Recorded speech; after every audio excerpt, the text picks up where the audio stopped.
Dağlıq Qarabağın Azərbaycanın nəzarətində olan hissəsində arxeoloji qazıntılara başlanılıb. Azərbaycan Milli Elmlər Akademiyasının Milli Arxeologiya İnstitutunun əməkdaşları tərəfindən aparılan qazıntılar zamanı ermənilərin əsassız iddialarını puç edən tarixi faktlar üzə çıxıb. Dağlıq Qarabağın Azərbaycanın nəzarətində olan Nərgiztəpə qədim yaşayış məntəqəsində arxeoloji qazıntılara başlanılıb. Ərazidə ilk dəfə aparılan qazıntılar Xocavənd rayonu İcra Hakimiyyətinin təklifi ilə həyata keçirilir. Artıq bir neçə gündür ki, aparılan kəşfiyyat xarakterli qazıntılar zamanı 8 metr hündürlüyündə olan təpədə 4000 il əvvələ aid maddi mədəniyyət nümunələri, iri çay daşları və kərpicidən tikili hasar aşkar edilib.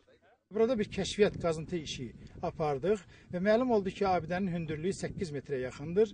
Müxtəlif mədəni təbəqələr var burada.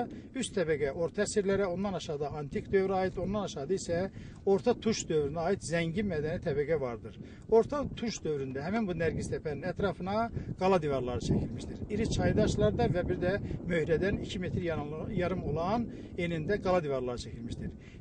Arxeoloji ekspedisiyanın rəhbəri Təvəkkül Əliyevin bildirdiyinə görə, Nərgiztəpə indiyədək arxeoloji qazıntı aparılan ərazilərdən ən zəngini hesab edilir. Tapılan nümunələr əsasən Alban, Səlcuq və İslam mədəniyyətinə aiddir. Qazıntılar zamanı əldə edilən maddi mədəniyyət nümunələri burada hələ xristianlıq dövründə Albanların yaşadığını sübut edir. Tapılan qəbir abidələr isə ərazidə xristianlıqdan sonra İslam dininin sürətlə yayıldığını göstərir. Aşkarlanan bütün dəlillər Qarabağda ermənilərin yaşaması iddialarını tamamilə puç edir. Təvəkkül Əliyevin sözlərinə görə ərazidə qazıntı işlərinin genişləndirilməsi nəzərdə tutulub. Xatırladaq ki, Xocavənd rayon İcra Hakimiyyəti Nərgiztəpə qədim yaşayış məntəqəsinin turizm marşrutuna salınması məqsədi ilə Mədəniyyət və Turizm Nazirliyinə müraciət edib.